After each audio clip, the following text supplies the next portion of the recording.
but then there's like other people in the small valley we live in that, they're always there to make fun or talk crap about people or whatever else. And, so some people, oh, he's just trying to, get attention. He's this, he's that. It's like, well, it's whatever you want to believe.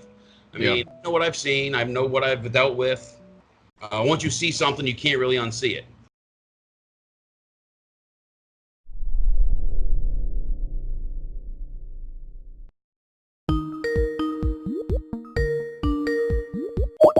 I just want to start out with where you're at now, what you do for a living, how long you've been investigating Bigfoot, and all that stuff, if you want to tell that.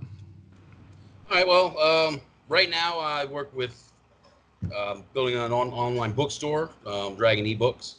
We have a 138 in progress.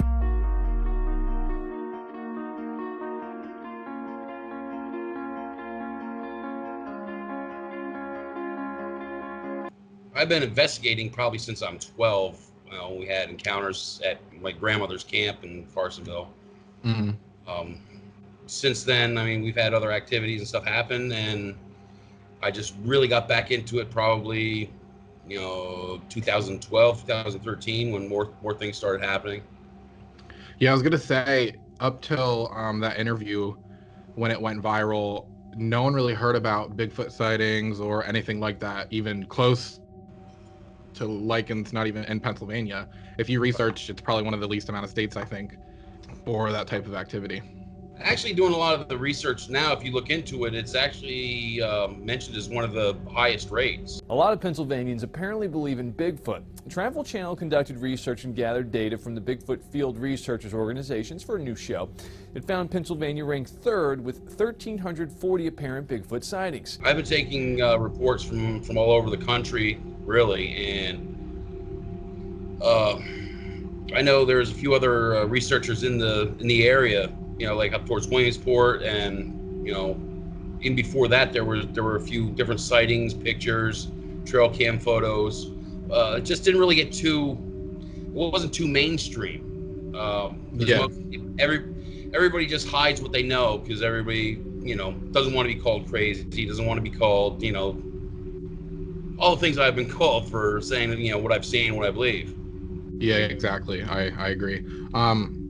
Going off of that then, how did you originally get approached to be interviewed by Good Morning America? Because I've seen that it was posted before the interview on Penn Live, I believe it was, and a couple other sources. It's one thing to claim to have seen Bigfoot once. It's quite another to have claimed to have spotted him several times. 3 times is a charm for this central Pennsylvania man who says he's been looking for the mythical creature his whole life. This time, he says, he got a little too close for comfort.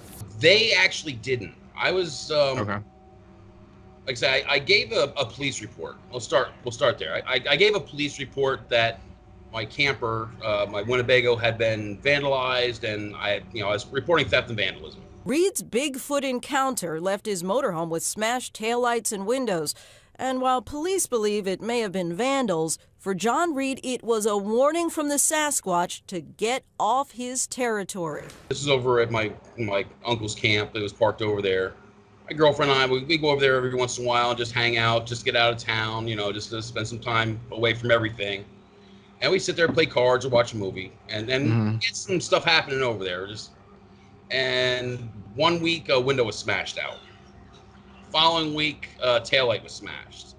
Following week, another window was smashed. Another week, my trail cameras, some of the propane tanks were stolen. I reported this to the police, and I told them that this is what happened.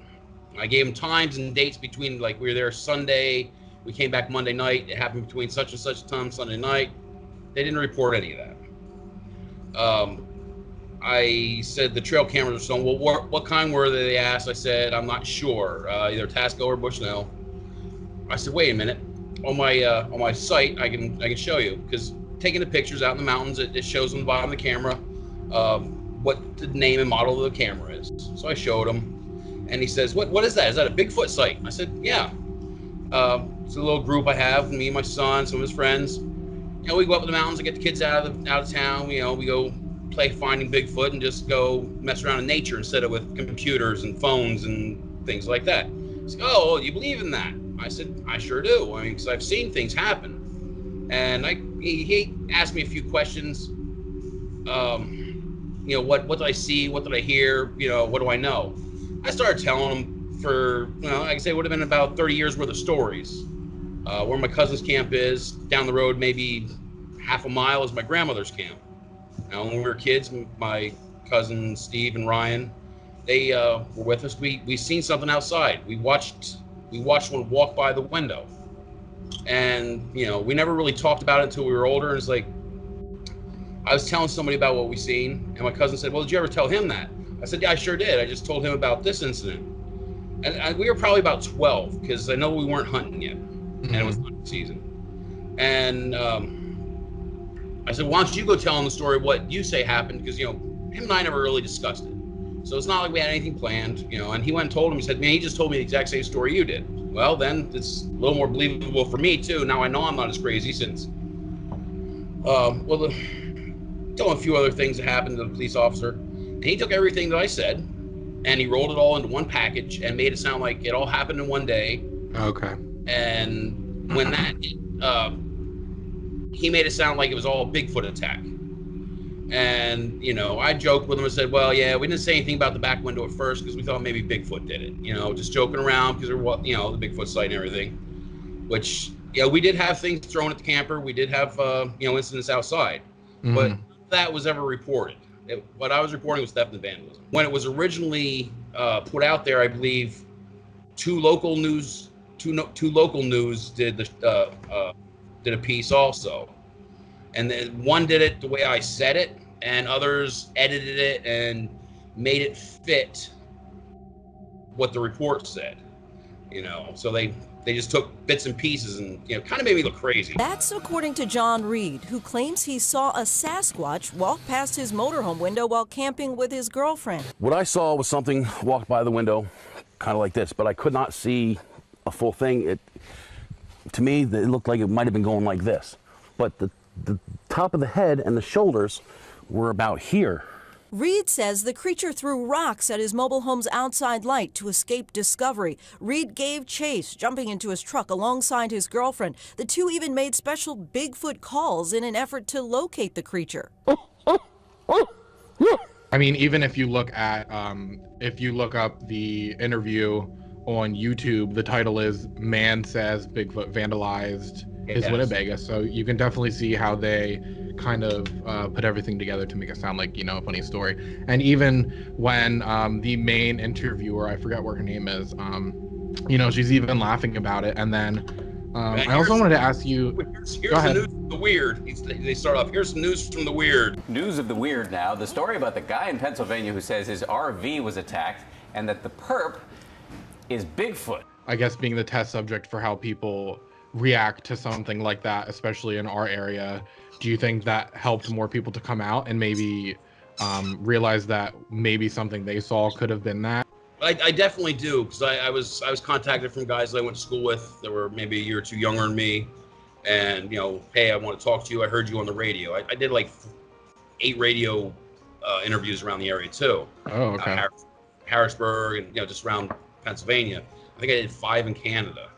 Wow. It just shows how, you know, I don't think Lycans Valley has ever been up on national news or anything about it has ever. I know a couple years ago, it's the first time they actually put Lycans on the map for the Weather Channel. You know what I mean? It's right. It's crazy that such a story like that can get out there, you know?